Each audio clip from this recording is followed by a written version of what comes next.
Pasensya na kayo ha. Napakanta ako dahil sobra-sobrang ligaya ng NPA sa nakikita namin ngayon. Isa po sa pangunahing tungkulin ng NDA ay palakasin ang gatas sa bansa. Ito pong ginagawa natin ngayon ay isa po sa tumutulong para palakasin ang gatas sa bansa. Napakaswerte ng City of Manila. Meron kayong Yorme. Maikwento ko lang po sandali kung paano ko nakilala si Yorme. Nagkaroon po kami ng paglulunsad ng isang programa kung saan si Yorme po ay dumalo sa amin. Nung madinig po ni Yorme ang problema ng dairy industry, na 30 days lang po ang feeding program ng gobyerno. Pero ang ating mga magsasaka, ang mga alagang hayop nila gumagatas ng 205 days. Kaya po ang gatas tumutulong, walang bumibili, tinatapon, nasasayang. Nung madinig po ni Yorme yan, nung aming paglulunsad, kaya ako sinasabing napakaswerte nyo, ang unang pumasok sa isip na kagad, tulungan ang mga batang Maynila. Ang sabi niya noon, inanunso niya, sa harap ng maraming tao, sa harap ng malalaking kumpanya, sa harap ng press, sa harap ng NDA, sa harap ng mga magsasaka.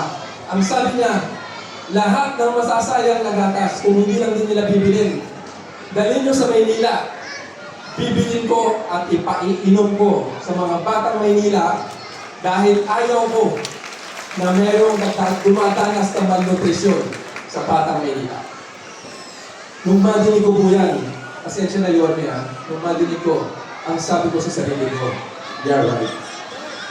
Pero hindi.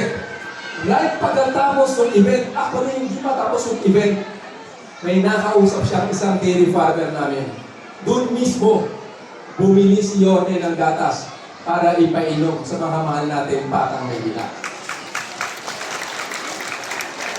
3 buwan nang nakalipas ang paglulunsad na yan. Hanggang ngayon, yung mga kausap namin, pinaplano pa, pinafinalize pa. Samantalang yung mayor nyo, hindi pa tapos yung event, bumili na ng gatas. Ang City of Manila, January pa lang, naglulunsad na ng milk feeding program. So kaya po, Yorme, sa City of Manila, hindi po makakalimutan ng mga magsasaka yung ginawa nito. Dahil sa paggamit ng gatas, ng local na gatas, ng Yorme, merong mga pamilyang magsasaka na tayong tinutulungan. At lagi natin tatandaan, ang bawat baso ng gatas na iinumin ng batang Maynila, may isang pamilya ginaangkat ang antas ng pamumuhay. Dahil alam nila, may bibili na ng gatas nila, ang City of Manila. Yes. So with that, Yorme, City of Manila, elib na elib ako sa inyo. Kaya nyo naman mag-milk feeding program gamit ang imported milk. Pero mas pinili nyo ang locally produced milk para makatulong sa ating mga magsasaka. Ang mayor nyo, city boy. Ang mayor nyo, laking lungsod. Pero may puwang sa puso niya ang mga magsasaka. So mabuhay ang mayor ng City of Manila. Mabuhay ang City of Manila. Maraming salamat. Mayor, love you. We love you, City of Manila. Thank you. Inyo, mahal ba gatas? Mahal. Kaya kung bakit kumisan, mas nauuna natin bilhin ang mga bagay o pagkain na makapupusog sa tiyan ng ating mga supling. Dala ng hirap ng buhay. Gusto natin ang gatas. Naintindihan natin ang gatas at halaga nito para sa tao, lalo na sa bata. Especially sa edad ng inyong mga apo at anak. Now, mga bata, sinong gustong tumangkad? Taas ang kamay. Ang sikreto, kailangan uminom ng sinong gustong tumaba? Mga bata, taas ang kamay. Kung gusto mong tumaba o lumusog, kailangan uminom ng? Sinong gusto maging malusog at malakas? Gusto mo maging malusog at malakas, kailangan mo uminom ng? Yes. Meron ng pag-aaral, nalulungkot ako, na sa Maynila mismo, sa Kapitolyo ng Bansa, ay lumalakas at lumalaki ang numero ng pagkabansot or stunting. Hindi dahil sa maliit ang lahi natin, kundi dahil kulang tayo ng tamang nutrisyon. Ngayon, masaya ako ngayong araw na ito sapagkat meron na akong gatas sa mga lolo't lola ko na spoiled sa akin. O, nasimulan ko na yun, magtutuloy-tuloy pa rin yun. O ngayon, may sisimulan tayong panghabang buhay din. Mga gatas sa bawat mag-aaral sa daycare ng lungsod ng Maynila. 3 times a week, meron kayong gatas. Pwede ninyong inumin, sabihin niyo sa nanay niyo, huwag ipaliligo sa mukha. Baka gawing, anong tawag dyan? Asian. Parang si Cleopatra. Hindi, itabi ninyo yan para sa anak ninyo. Yan ay pera ng gobyerno ng lungsod ng Maynila galing sa taxpayer. Bagay na palakpakan natin ang ating mga taxpayer. Ito po ay sinabi nila na dapat yan, ang ibibili ko dyan ay imported na gatas. Pero, mas minabuti ko na sariwa, ligtas, malinis at maayos na gatas na produkto mismo ng ating mga magbabaka sa Pilipinas. Kaya ang gusto ko, mga nanay, sino kasi titaran ko rito? Nasa naman. Kaya, mga batang nutrimang, masarap ba yung gatas sa araw? Kasi ako ay katulad nyo rin, produkto ng daycare sa Delpan. Yung Gat Andres Bonifacio Hospital, dati yung Tulungan Center. Doon meron daycare. Doon ako nag-aral ng daycare. At sa Rosario Almario Elementary School ako nag-aral. Ng araw, meron kaming nutriban at clean. Powder milk. Clean. Balik-tari mo lang. Milk. Yon ang binibigay sa amin. Kaya kung bakit, mga bata, matitigas ang buto namin. Ang bilis namin tumaas at tumatay. Mabilis kaming lumaki. Dahil sa ginagawa ng pamahalaan at that time, national government. But this time, ang inyong lungsod ng Maynila ang gagawa. 3 buwan. At pag nag-expire 3 buwan, tira tayo ulit ng 3 buwan. Wow. Kahit wala tayong pera, maghahanap ako ng pera para lang lumusog ang mga batang Maynila. Marami lamang ang upo, tingnan po natin ang daan ng ating mga vice mayor, mayor at mga magsasari. Atin po sila palakpakan. Kami na po lalapit, pati po yung kasta ninyo. Kulang po tayo, lalapitan po kayo ng mga daycare teacher natin, yung kulang. Mga mami, kung pakikuha na po yung mga baby natin, yan. Kulang, tayo na lalapit, parang bilis na tatayo. Oh, okay. Oo, pamigay na. Kulang tayo. Lalapit na po kami sa inyo. Pamimigay na yung gatas ng balot area sa mga anak ninyo ngayon at yung mga ano ninyo, mga spaghetti tsaka carbonara. Sandali lang ha, kulang muna.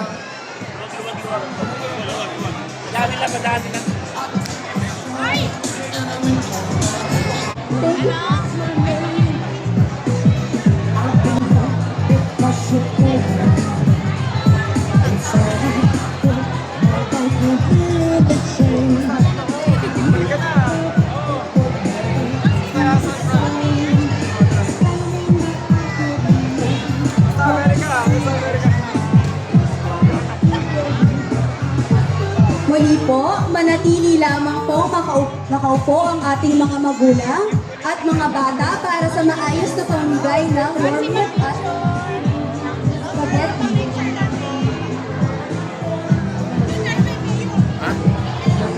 Antayin nyo lang po muna ang ating mga child development workers. Sila po ay pusang lalapit at magbibigay sa inyo habang kayo po ay mga nakaupo.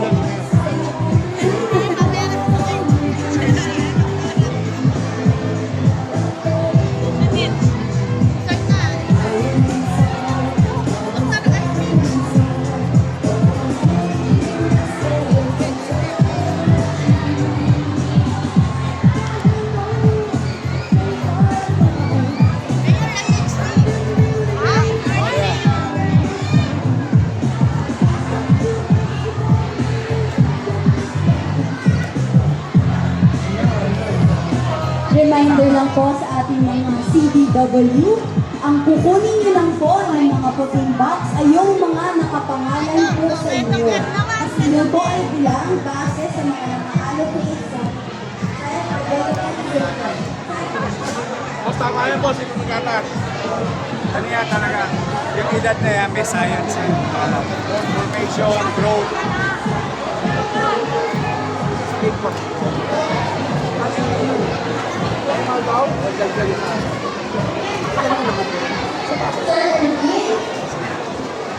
Okay, auna na ako.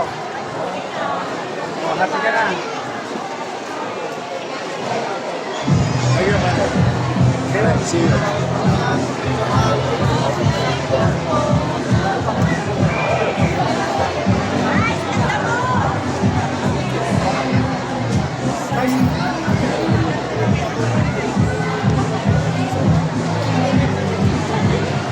Maraming salamat po. Maraming salamat po. Grace Padilla, mula sa Manila Health Department. Maraming salamat po sa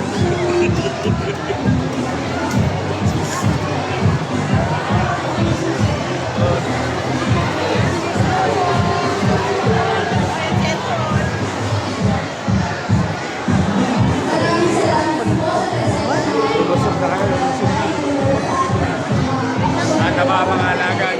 At ang mga pangalagan.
Hi ma'am, ano po yung masasabi nyo na may ganitong programa po si Yorme? Ayos na ayos. Para sa mga anak mo yun, no? Para sa mga kabataan. Ay, kanila.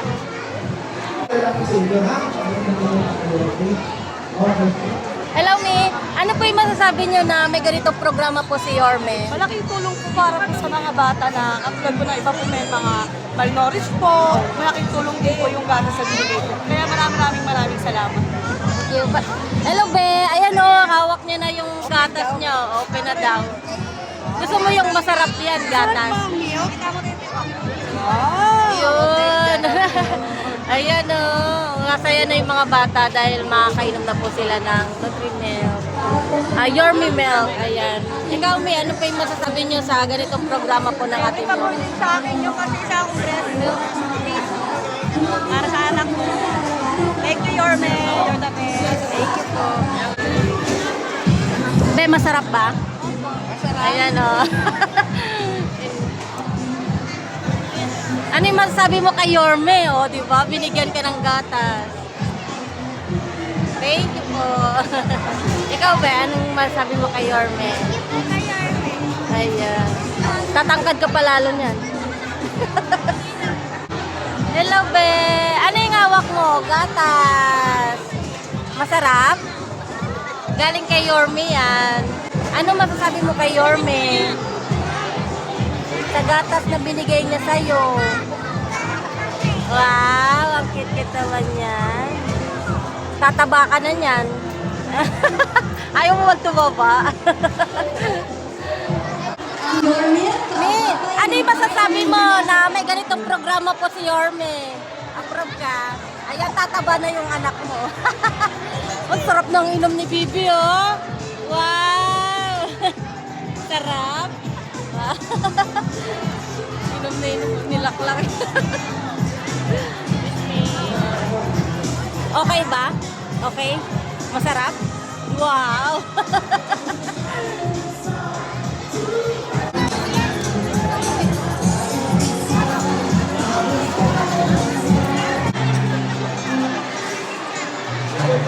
Hello, Mi. Ano yung masasabi mo sa ganitong programa po ng ating Yorme? Kasi syempre para sa mga bata yun, no? Mensahe po sa ating Yorme. Thank you so much.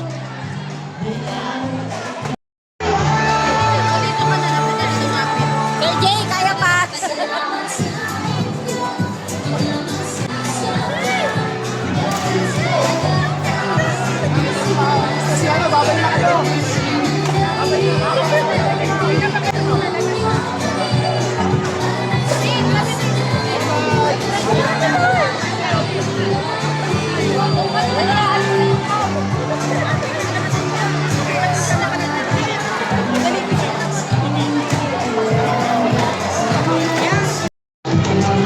I mean, ano yung masasabi mo sa ganitong programa po ng ating Yorme para sa mga bata? Hindi lang para sa mga bata, pati sa mga magulang ng bata. Kasi malaking bagay yung bata. Ayun, parang sinishake mo. Sarap ba? May gatas ka na. Wow. Ano sabi mo kay Yorme? May gatas ka na binigay niya sa'yo.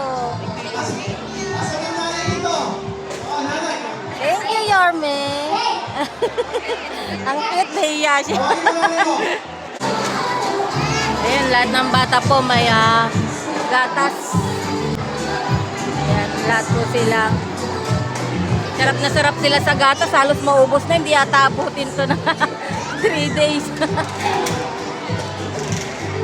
Tatlo ka pa kayo. Ayan ang napapalat na kayo. Be, ubos mo na, Be, agad ah. Ubos mo na. Masarap ba? Oh, tataba ka na yan. Lalakas pa.